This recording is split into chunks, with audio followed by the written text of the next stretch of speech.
پاکستان کے اندرونی حالات اور جو معیشت کے اندر ایک تنگی آئی ہے، خاص طور پہ پیٹرولیم کی قیمتیں، انڈیا کے اندر پیٹرول پرائسز سیم وہی ہیں جو فروری میں تھی، اور اسی طرح بنگلہ دیش کے اندر بھی ہے. یہ جو اس طرح کے ظالمانہ فیصلے کیے جاتے ہیں نا، یہ کیوں کیے جاتے ہیں؟ ایک طویل تجربہ ہوتا ہے اس کے پیچھے کہ لوگ کچھ نہیں بولتے. ان کے سپریم لیڈر کے جو مارے جانے کے بعد ایران اب اس پوزیشن میں نہیں ہے کہ وہ اس شرط کو تسلیم کر رہے ہیں. لیکن اس میں جو بڑا فریق ہے اسرائیل، وہ کیا چپ کر کے بیٹھ جائے گا؟ اور دوسری طرف اگر دیکھیں تو یو ای نے بھی اب ایک پیش قدمی اس طرف کر دی ہے، وہ اوپیک سے نکل گیا. اور گلوبل ولیج ہے، ہم گاؤں کو لے لیتے، دو چودھری ہیں، ان کی آپس میں لڑائی ہے. چودھری نے تو نہیں لڑنا ہوتا، انہوں نے اپنے آگے پالتو رکھے ہوئے جو آپس میں لڑ رہے ہیں. اس کے بعد چودھریوں کے پیچھے ہو گئی ہے صلح، جن کی لڑائی شروع ہو گئی ہے وہ تو چلتی رہے گی. یہی چیز ہم نے دنیا کے بڑے تنازعات میں اسی طرح دیکھی ہے کہ کبھی بھی معاہدے کا اعلان نہیں ہوتا. شارع دستور کے اندر ایک بہت بڑی عمارت جس مقصد کے لیے بنایا گیا تھا یا اس کو دیا گیا تھا، وہ مقصد تو نہیں ہوا. دیکھیں، یہ 2 پلاٹ تھے ہوٹلز کے لیے جو ہے نا مخصوص. ایکشن کیا گیا. اب ایکشن کے اگینسٹ میں ہی اب دیکھیں ایکشن کرنے والے کون حکومتی، اس کے دفاع کرنے والے کون ہیں؟ وہ بھی حکومتی. ایک اطلاع تو یہ بھی ہے کہ مذاکرات کو یہاں سے جو ہے نا وہ مانیٹر بھی کیا گیا. تلبیس ابلیس ایک کتاب ہے جو شیطان کے مختلف حربوں کے بارے میں لکھی گئی ہے. خواب سے ذرا بیدار ہوتا ہے محکوم، مگر پھر اس کو سلا دیتی ہے حکمران کی شاعری.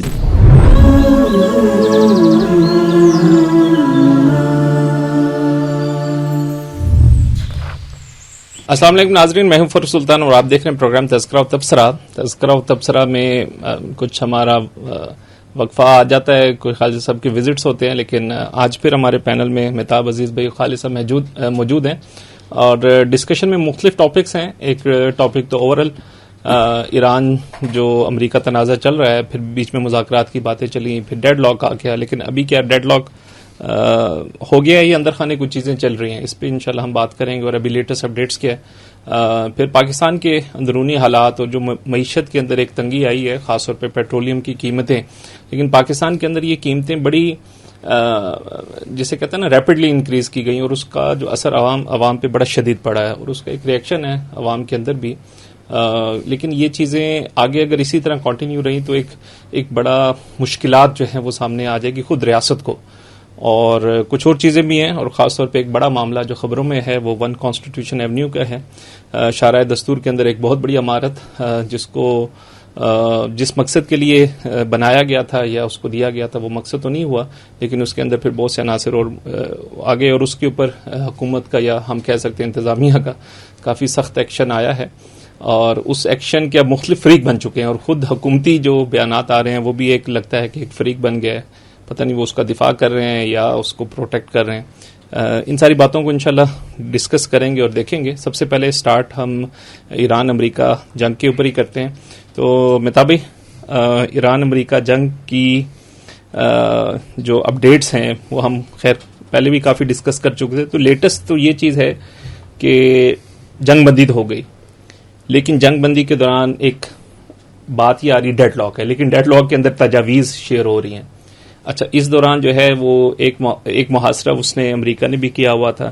پھر امریکہ نے کہا کہ وہ فریڈم پروجیکٹ ہے جی، کہ وہ ہم اپنے جو جہاز ہیں اس کو اپنی نیوی کے ذریعے پروٹیکٹ کر کے ہارمز سے گزار کے لے جائیں گے. لیکن ایران نے اس پہ شدید ریئیکشن شو کیا کہ یہ معاہدے کی خلاف ورزی ہے یا جنگ بندی کی خلاف ورزی ہے.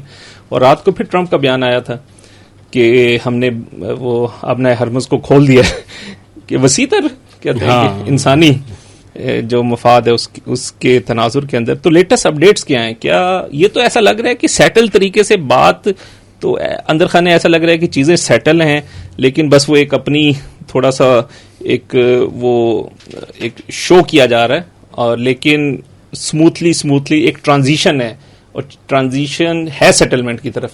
جی، بسم اللہ الرحمن الرحیم. فروغ بھائی، اگر آپ دیکھیں تو جس دن یہ سیز فائر ہوا تھا پہلی بار، یہ سیز فائر کے ہونے سے پہلے ظاہر ہے بہت ساری جو جسے کہتے ہیں کہ بیہائنڈ دا کرٹن سفارتکاری چل رہی تھی، پردے کے پیچھے بہت کچھ ہوا تھا، اور اس کے نتیجے میں یہ ہو گیا تھا سیز فائر کے اعلان. تو سیز فائر نے 22 اپریل تک تھا اس کا. 22 اپریل کو ٹرمپ صاحب نے اسے عملاً غیر معینہ مدت تک توسیع دے دی. ٹھیک ہے، تو اس سے یہ بات ثابت ہو گئی تھی کہ اب جنگ کا کوئی امکان نہیں ہے.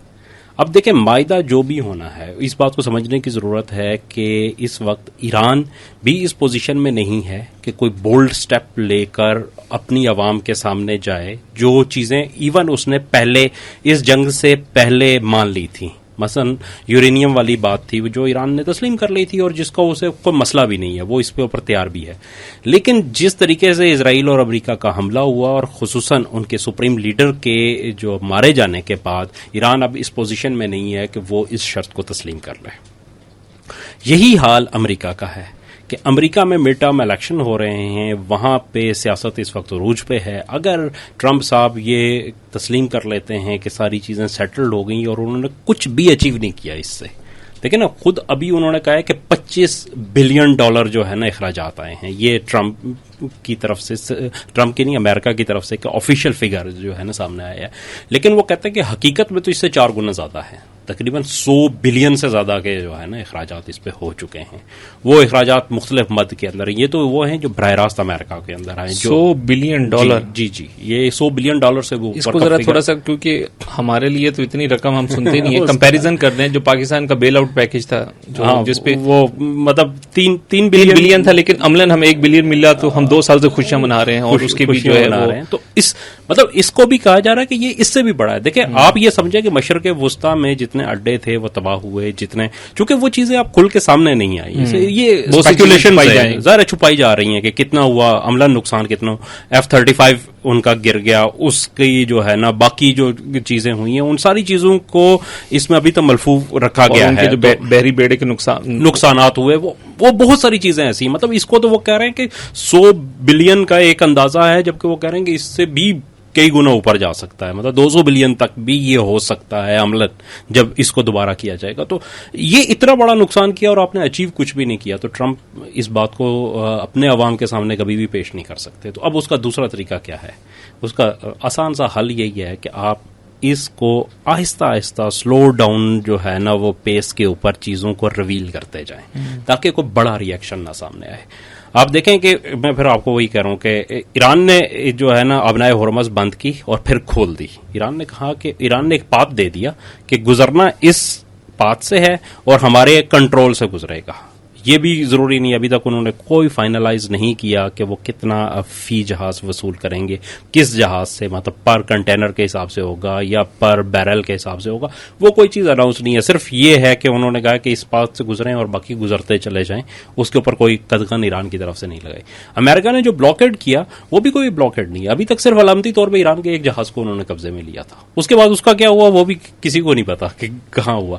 دوسری طرف سے یہ ہوا کہ جو بلاکیڈ تھا بھی, اس کے بعد پاکستان نے جو اس کو سالسی کر رہا تھا اس نے ایک ٹرانزیشن جو ہے نا ٹرانزٹ روٹس کھول دی اور 6 ٹرانزٹ روٹس پاکستان سے کھل گئے اور جس میں گوادر بھی شامل ہے. یعنی گوادر سے کوئی 40 کلومیٹر کے فاصلے کے اوپر جو ہے نا ایران کا بارڈر شروع ہو جاتا ہے. تو صرف گوادر پہ اگر ایک جو کنٹینر ان لوڈ ہوتا ہے اور وہ 40 کلومیٹر چل کے تو آگے وہ پہنچ جاتا ہے ایران کے بارڈر کے اوپر, اور میرے خیال میں 100 کلومیٹر سے پہلے چابہار کا پورٹ آ جاتا ہے اور وہاں سے وہ ایران کے اندر جا سکتا ہے. صرف اتنا سا ایک اس کو دیا گیا کہ ایران کے لیے ایسنشلز جو ہیں وہ بھی نہیں رکے اس کے اندر. اچھا یہ ٹرمپ سے سوال ہوا تو وہ اس بات کو گول کر کے انہوں نے کوئی جواب ہی نہیں دیا اس بات کا. ان سے پوچھا گیا کہ پاکستان نے کھول دیا ہے کیا یہ جو ہے نا وہ امریکہ کے لیے سیٹ بیک نہیں ہے یا امریکہ کی جو پابندیاں ہیں ان کے اوپر کوئی حرج تو نہیں ہوگا. لیکن ایک بیان تو آیا تھا نا کہ جو ان کی ٹرانزٹ ٹرین کے ذریعے ہو رہی ہے چین کی طرف ایران سے, تو اس پہ آیا تھا کہ امریکہ کے ہم اس کو حملہ کریں گے, اس پہ اٹیک کریں گے. نہیں وہ تو خیر بیانات کی حد تک ہے, لیکن یہ جو عملاً ہوا ہے اب ہوا ہے, آپ اس کو دیکھیں کہ اس کے اوپر کوئی جو ہے نا نہ امریکہ نے آفیشلی کوئی ری ایکشن دیا اور ٹرمپ سے جو سوال ہوا تو وہ بھی اس کے اوپر. اب اس صورتحال کے اندر ہو کیا رہا ہے کہ ایشو جو ہے وہ ریزالو ہو چکا ہے. جنگ بندی جو ہے نا غیر معینہ مدت کے لیے ہے, باقی جو ہے نا ہلکی آنچ پہ بیانات بھی چلتے رہیں گے, یہ بھی چلتے رہیں گے. اور ابنائے ہرمز کے بند ہونے کا نقصان کس کو ہے؟ پوری دنیا کو ہے, امریکہ کے اتحادیوں کو ہے, وہ چاہے خلیج کے اتحادی ہیں, چاہے یورپ کے اتحادی ہیں یا ایشیا کے اتحادی ہیں. جاپان سب سے زیادہ جو ہے نا متاثر ہو رہا ہے, کوریا اور جاپان اس سے. تو ظاہر ہے